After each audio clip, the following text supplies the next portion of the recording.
Hello there, Alaskans, wherever you are. Welcome to the Must Read Alaska Show.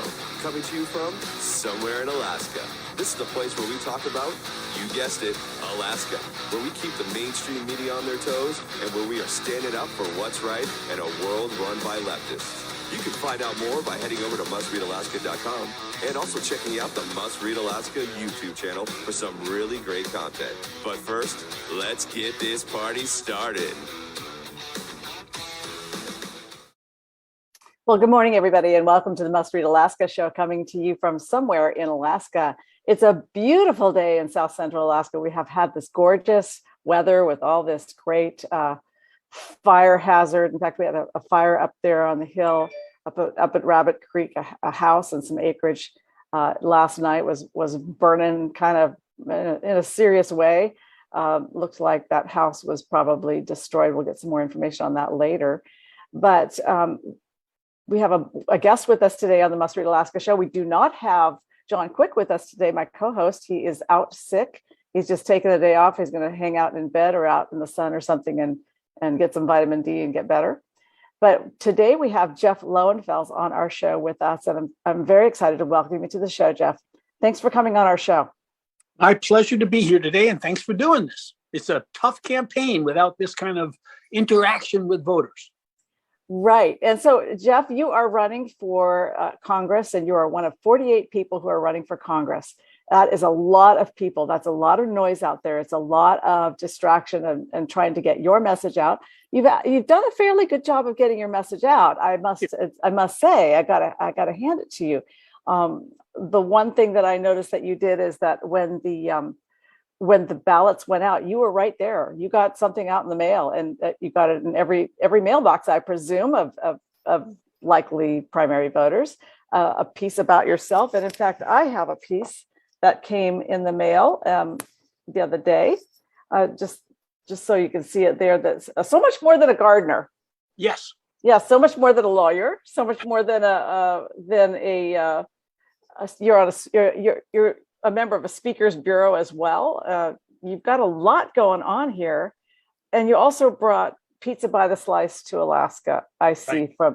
And so tell us a little bit about yourself. We want to know your bio. This is for everybody who's joining us on the show. We want to thank Charlie Pierce for governor for sponsoring the Must Read Alaska podcast. Charlie, we really appreciate your support for this show, and so that we can get conservative message out to all over Alaska and all over the world, quite honestly. Our show is extremely popular. We are rated very, very highly in like the number 2 or 3 in the government category on all the platforms. It is actually extraordinary that we've done as well as we have. And Charlie Pierce for Governor sponsors our show. And we really appreciate it. But Jeff, let's turn to you and let's talk about your where you came from, where you grew up, and how you became a lawyer after being an indentured servant on your father's farm. Right. You really have done your research, that's for sure. Well, I grew up in a place called Scarsdale, New York. It's in Westchester County outside New York City. My father and my grandfather were frustrated farmers who inherited family business, a butter business. And so they both lived on relatively large pieces of property. And when they would come home from work, they would garden or farm. And if I wanted to be around my father, that's what I did. I gardened. And so at a very early age, I learned how to garden. And I learned from a man who was incredibly strict, who was very focused, who believed in doing things right, and who became my role model, my father. Gardening is a terrific hobby, but you got to concentrate on it if you're going to do it well. And it is incredibly rewarding if you do that concentration. And so we became great gardeners. I like to think I'm a great gardener, and great friends as a result of our time in the garden. And in fact, when I came up here to Alaska and helped create the committee for 2 newspapers, I don't know if you're familiar with that, but the Times was running the Anchorage Daily News in a joint agreement, and the Daily News was not doing well. We set a committee up to keep both newspapers, and I started writing a garden column as a result of that. My columns were actually basically letters on a weekly basis to my father. So that's how I got it. What a great concept! Sort of letters to your father about your life in gardening. I remember growing up in Juneau, and my mother was quite a gardener, and my mother's still with us. So I don't want to speak of in the past tense, but at 92, she doesn't do as much gardening as she used to, and she does just porch gardening now, basically. But we lived on the water in Juneau, and we had some waterfront property. We lived in a little mining shack. It wasn't very glamorous, but had running water, at least had a well, and had electricity. And she would go down at low tide, and she would gather, kelp, and she even gathered things like starfish, and she'd bury them under the soil, because the soil's so bad up here. The soil is so it's just there is no soil. So she would bury the starfish alive. And I think back about, oh, that's pretty barbaric. Couldn't you even beat them over the head first and kill them? But no, she'd just bury those things alive, and she'd bury fish carcasses in the garden and everything else. And she had the best dang soil you've ever seen. Sure. Yeah, that's what you have to do. And certainly that's what we did. We'd catch fish and we'd bury them under rose bushes, et cetera, et cetera. Gardening is a metaphor for life. What you put into it determines what you get out of it. And you can be a dilettante gardener, or you can be an incredibly serious gardener. It's just sort of the metaphor for life. I love writing the garden column. Someone asked me the other day, actually it was Mark Beggett. He said, what do you like to do more than anything else? I like to write. And writing about gardening is something that cuts across all lines. You may be very conservative. I may be a lot less conservative. But as gardeners, we've got something we can talk about. We can share information. We can share food. And it's really been the backbone of a lot of stuff that I've done here in Alaska. One of the reasons that I think that I can be a good congressman is because I write that garden column. I would incidentally intend to continue to write it even in Congress if the paper would let me do it. But it connects me to people. And people come up and ask me questions, and they don't care whether I'm a Republican or a Democrat. They just want to know, how do we plant these potatoes, or what do we do about the spruce bark beetle, et cetera, et cetera. And so it's really a unifying thing here in Alaska. We may argue about fishing, where to fish and how to fish. We don't argue about gardening. Everybody gardens. And it is the number one hobby. And it's just been a terrific way for me to sort of be a public servant in a way. I don't get paid very much. I don't work for the newspaper. I just write the column. And it's just a way to be a public servant and to do something for people other than you normally would. And I think running for Congress is much like that. Yeah, it's quite an enjoyable column. I enjoy it a lot because I'm a gardener myself, and I've had a lot of fun up here in Anchorage with. In Juneau, it was a little different, very rainy, very acidic soil, and if you can call it soil, sort of peat moss, and then you just sort of add what you can to it. But here the soil is, it's cold for so long, and so I've had a lot of fun with low tunnel gardening and experimenting to see how early I can get some kale out of the ground. Sure. A lot of, you can have a lot of fun up here if you just are a little more imaginative. That's right. And it's pretty non-controversial. Of course, the controversy is organic versus chemical, but that controversy has basically disappeared. When I first started writing about organics, and I had a big conversion to get into organics, I've got a very deep connection with the Miracle-Gro people. The guy who started Miracle-Gro worked for my father and grandfather as their advertising guy and put my face on the margarine package. And so I'm allowed to talk about Miracle-Gro in a way most other people can't. But I was a big Miracle-Gro user and then made that conversion. It was very controversial, but now virtually everybody understands, that we really shouldn't be putting a lot of this garbage down on the ground. And I would use this gardening tool just as I do here in Congress. I mean, it is a nice pivot. Nice pivot there, Jeff. Let's talk about Congress. The Congress is one of the things that was so great about Don is he really was upset about the bipartisan fighting and didn't like it. He was good at it, but he didn't like it. And I don't like it either. In fact, it's the number one thing that people say to me when I go around talking to people about this campaign. When can we stop fighting with each other? When can we start doing things pushing things forward instead of pushing a party platform forward against. And so, yeah, everybody gardens, all the staffers in this Congress garden, all of the administrative assistants garden, and all of the senators and congressmen garden. And I would intend to be a garden orifice and use that as a way to connect each other and be friendly with each other and maybe get something done. Because God knows we've got a dysfunctional Congress.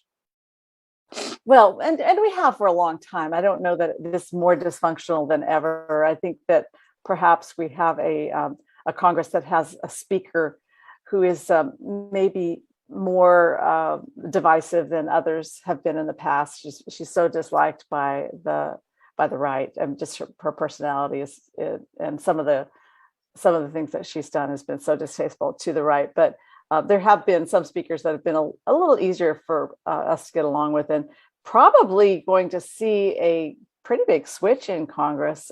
Looks like a red wave coming. What do you think about that? Do you think that the Republicans will be taking over the Congress? And of course, you're running as an independent. Now, you've been a Republican, you've been a Democrat, and now you're in an independent or a non-declared or an undeclared or a nonpartisan. Are you an N or a U? What are you?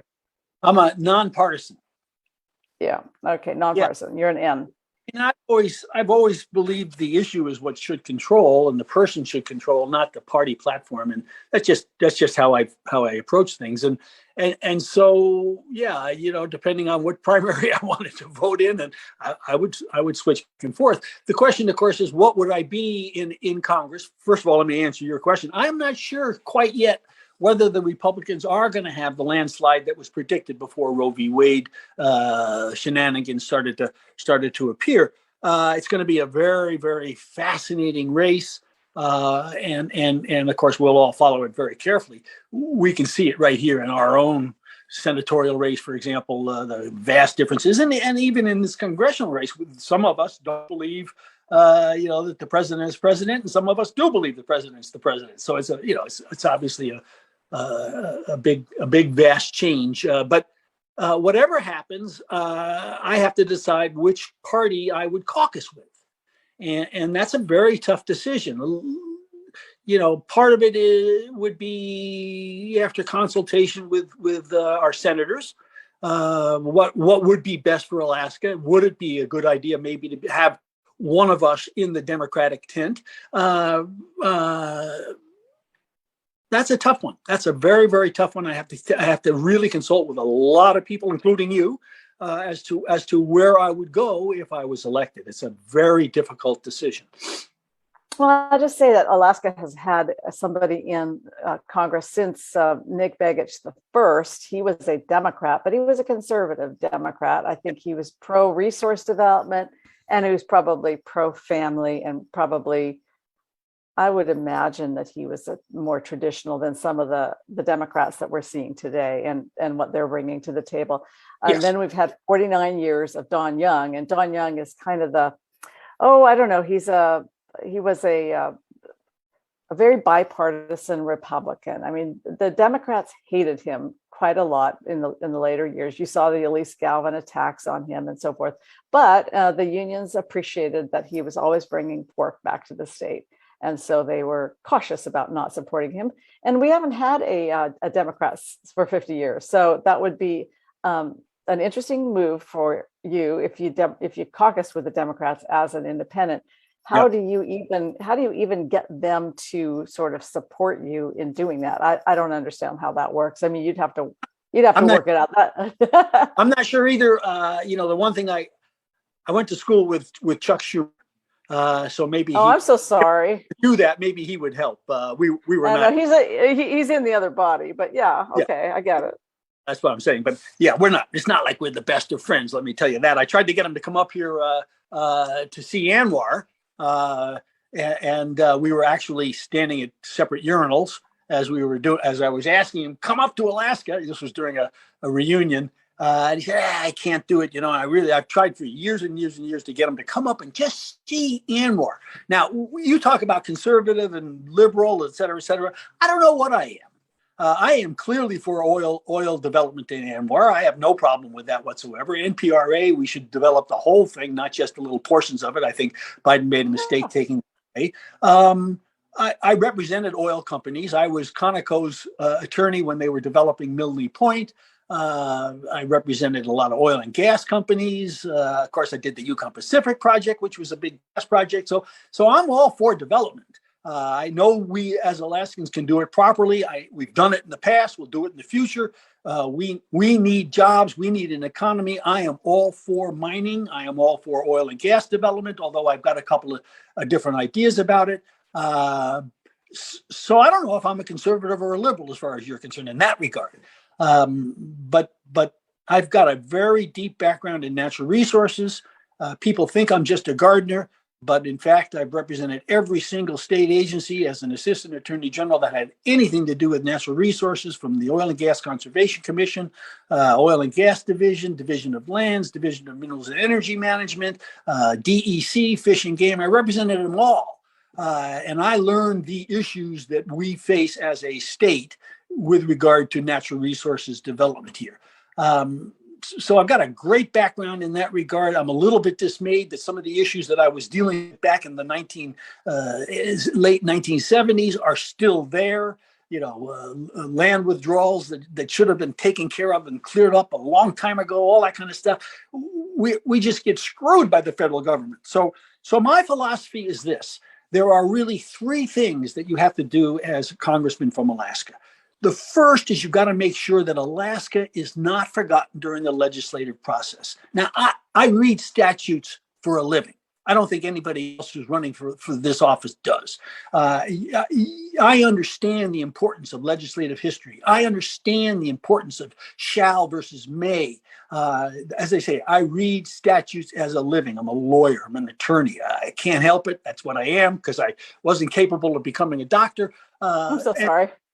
So I understand what's going on in that regard, and I know that you've got to pay particular attention as congressperson to make sure that Alaska fits into any piece of legislation that goes through. The second thing we have to do is we've got to make sure that we've got an office up here, as Don did, that can handle constituency problems with the federal government.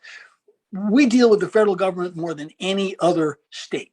Our land is owned by the feds. We've got a NILCA. We've got ANCSA problems. We've got all sorts of issues that require that we deal with the federal government. And we have to have top-notch representation for Alaskans here in Alaska when they're dealing with the federal government. That's what I did as an attorney. I represented Alaskan clients that needed help. I know ANILCA. I know ANCSA. I know what's going on. I know the issues. And I think that people will find that I am able to help them in a much better way than any of the other candidates, because I've been there and I've been there with people just like them. Okay, that's. I think that was 2, or was that 3? Excuse me. That was oil and gas, resources, lawyer, constituent services. You said there was. Constituent services, of course, means you've got to be able to represent constituents for non-Alaskan things as well. And so those right, are like veterans issues. Of course, those are really those come up a lot, and also people who are dealing with like things like Medicare, Medicaid reimbursements and stuff. Sure, and Social Security and capital and all of those kinds of things. So those are all very, very important. And I guess the fourth thing is, and it's sort of a role that anybody in government has to play, is we've got to keep an eye on how things are working. Now, for example, I love this Infrastructure Act. I love the idea that we're getting all this money, $1.4 billion for broadband. Oh my gosh, you're getting it from your grandkids, dude. Yeah, I hate the idea. Well, I hate the idea.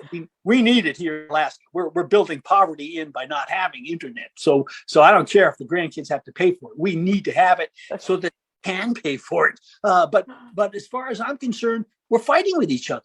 I mean, cities and towns have to hire grant writers so that they can get a better grant than the next. That doesn't make sense to me. We're one state with one big, gigantic problem. And I think as the the delegation and the it has to have an overriding look at this stuff. Maybe that's what the Denali Commission was supposed to be. I don't know, but I don't like the idea that we're fighting with each other over our kids' education and capabilities of getting internet. That doesn't make sense to me. Everybody needs it, and nobody can wait 10 years for it either. They need it now. So where's Elon Musk? Let's bring him in here and let's get. He's got Starlink all over the place. It's activated up here, and people are using it.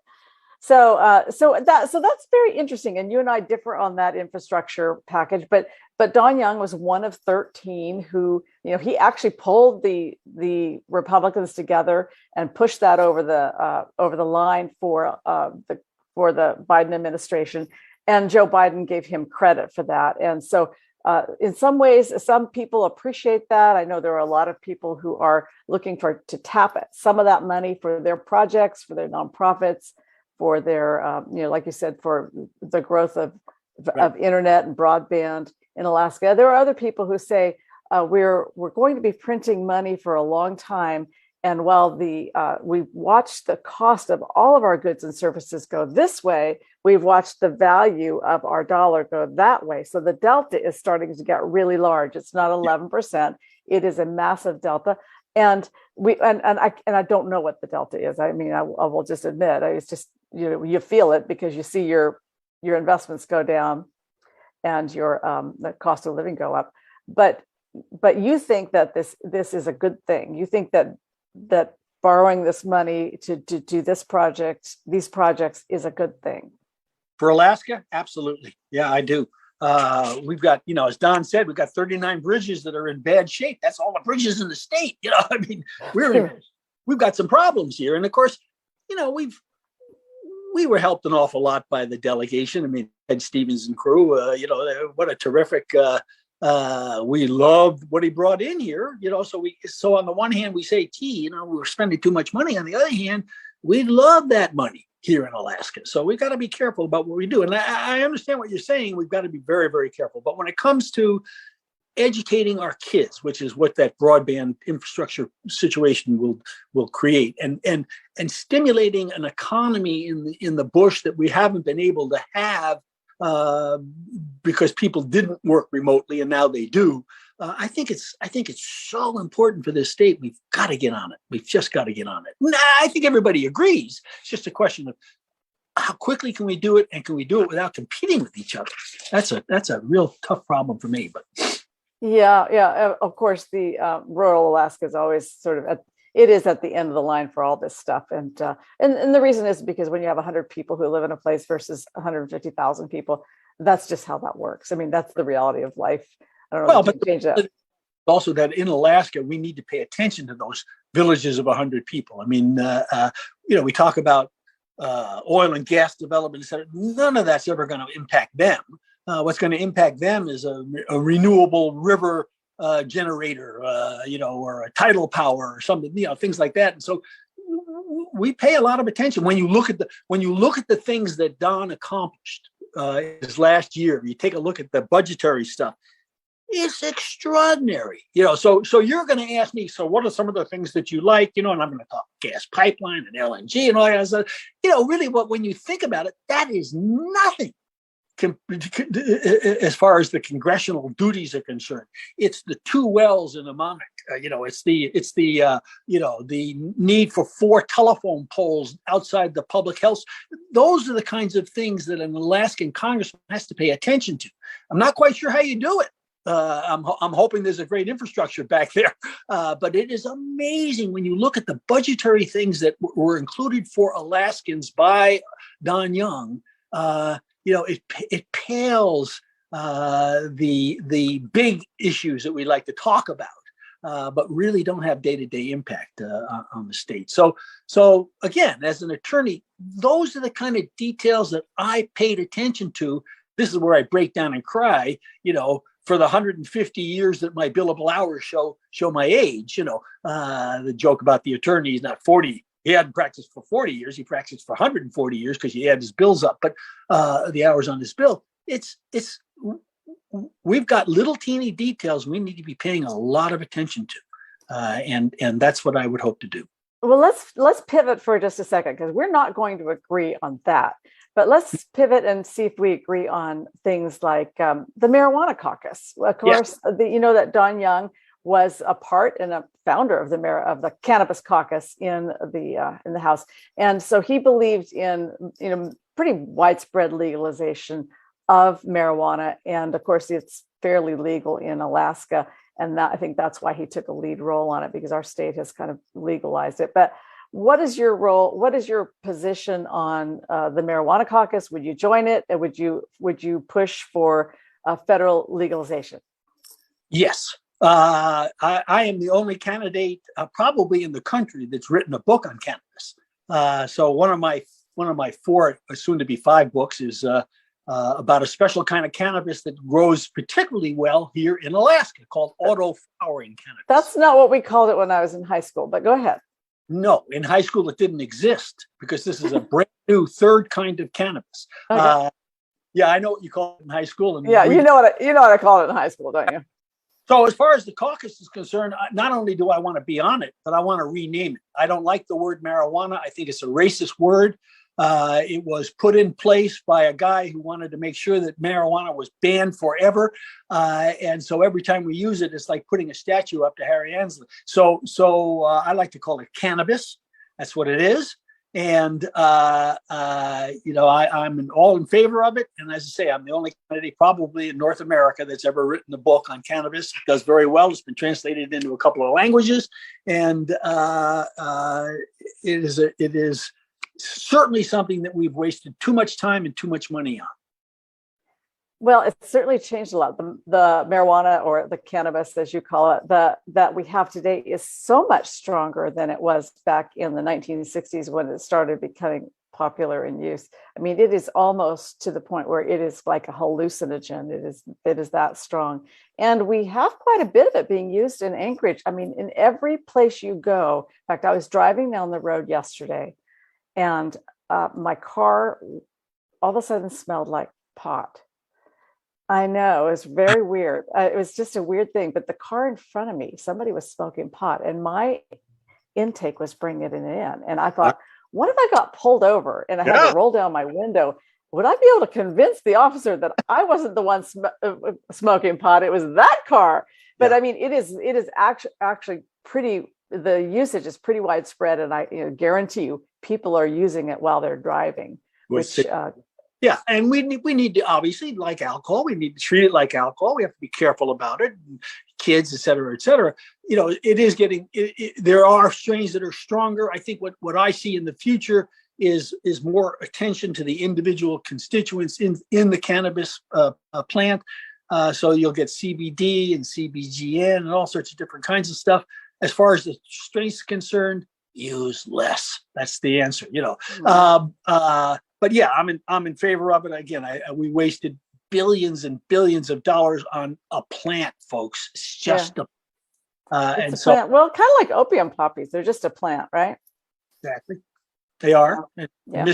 You can misuse anything. So we got to be careful in that regard. But yeah, I would certainly be a part of the Cannabis Caucus. All right. So we're going to run out of time here, but I really want to hear what you think about Roe v. Wade. So in the remaining time that we have, let's talk about Roe v. Wade, and then we'll sign off, because obviously the Supreme Court has already signaled through the leak that came out a few weeks ago that it plans to overturn Roe versus Wade and then turn the issue of abortion back to the states and let the states battle it out.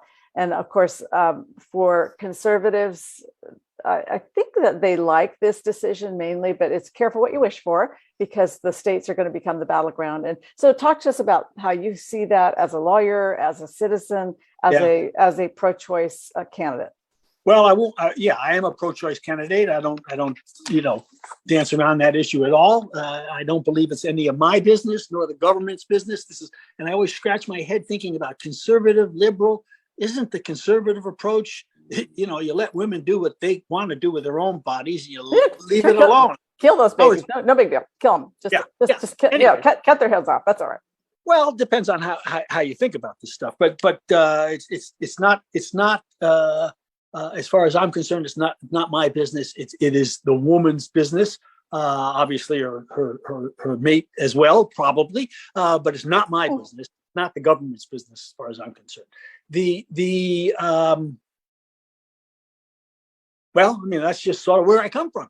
Okay, so I had this discussion with Santa Claus the other day, who's also running, and he also said it's not the government's business, it's the women's business. And I said I was going to make it my mission to help him understand that it's the baby's business too.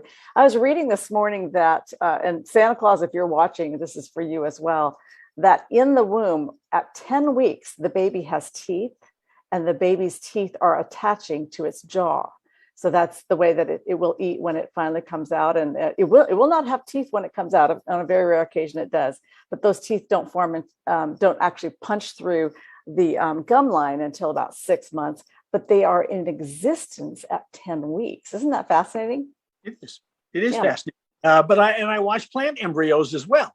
As I say, my belief is the woman has the right to choose, not me, not the.